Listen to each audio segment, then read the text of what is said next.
پاکستان اور چین کے درمیان بزنس ٹو بزنس تعاون کی ضرورت پر زور دیتے ہوئے وزیر اعظم شہباز شریف نے بدھ کے روز چینی سرمایہ کاروں اور ان کے سرمایہ کاری پر مبنی منصوبوں کو پاکستان میں ہر طرح کی سہولت اور فل پروف سیکیورٹی کی یقین دہانی کرائی۔ اپنے دورہ چین کے دوسرے روز شنزین میں پاک چین بزنس فورم سے خطاب کرتے ہوئے وزیر اعظم شہباز شریف نے دو طرفہ تجارت اور سرمایہ کاری کے امکانات کو اجاگر کیا، خاص طور پر اہم شعبوں بمشمول چینی ٹیکنالوجی کی منتقلی، صنعت اور آئی ٹی، زراعت، کانکنی، سٹیل اور ٹیکسٹائل میں شراکت داری۔ انہوں نے بار بار ترقی اور اقتصادی تبدیلی کے چینی ماڈل کی تعریف کی اور پاکستان میں بھی اسے دہرانے کے عزم کا اظہار کیا۔ انہوں نے پاکستان اور چین کے سینکڑوں کاروباری رہنماؤں کے اجتماع میں کہا، میں اس عزم کے ساتھ پاکستان جاؤں گا، کچھ بھی ہو ہم پاکستان میں عظیم اقتصادی تبدیلی کے اس ماڈل پر عمل کریں گے۔ اگر ہم اپنے مقصد اور لوگوں سے مخلص ہیں تو یہ ماڈل نقل کرنے کے لیے بہت ضروری ہے۔ خدا کی قسم میں آپ کو بتا سکتا ہوں کہ یہ مشکل ضرور ہے لیکن ناممکن نہیں۔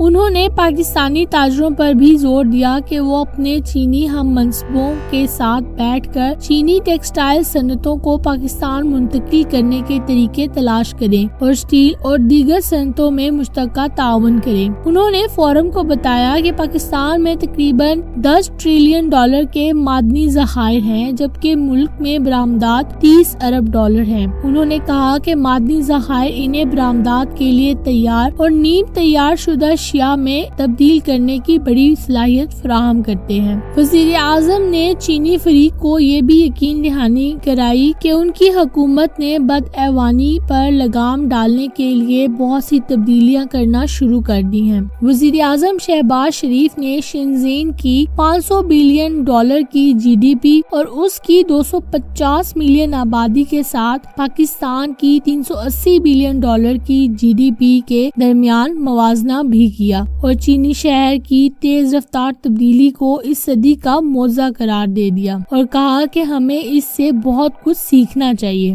حال ہی میں بشام میں چینی کارکنوں پر دہشت گردانہ حملے کا حوالہ دیتے ہوئے وزیر اعظم شہباز شریف نے اپنے تعزیت کا اظہار کرتے ہوئے کہا کہ حکومت نے پاکستان میں چینی کارکنوں کی جانوں کے تحفظ کے لیے فل پروف سیکیورٹی کی یقین دہانی پر مختلف اقدامات کیے ہیں۔ انہوں نے مزید کہا، میں چینی کارکنوں کی جانوں کے تحفظ کے لیے کوئی کسر نہیں چھوڑوں گا اور یقین دلاتا ہوں اور گارنٹی دیتا ہوں کہ ہم انہیں اپنے بچوں سے زیادہ تحفظ فراہم کریں گے۔ یہ دوبارہ کبھی نہیں ہوگا۔ اس سے قبل وزیر اعظم شہباز شریف کا بیجنگ ایئرپورٹ پر استقبال چین کے نائب وزیر خارجہ اور بیجنگ میں پاکستانی سفارت خانے کے حکام نے کیا۔ بدھ کے روز وزیر اعظم شہباز شریف نے چینی ٹیلی کمیونیکیشن اور ٹیکنالوجی کی بڑی کمپنی ہواوے کے ہیڈ کوارٹر کا دورہ بھی کیا۔ انہوں نے ہواوے کے چیئرمین کو زرعی شعبے میں جدید ٹیکنالوجی متعارف کروانے کے لیے سرمایہ کاری کی دعوت بھی دی اور ہواوے کے چیئرمین کو پاکستان کے دورے کی دعوت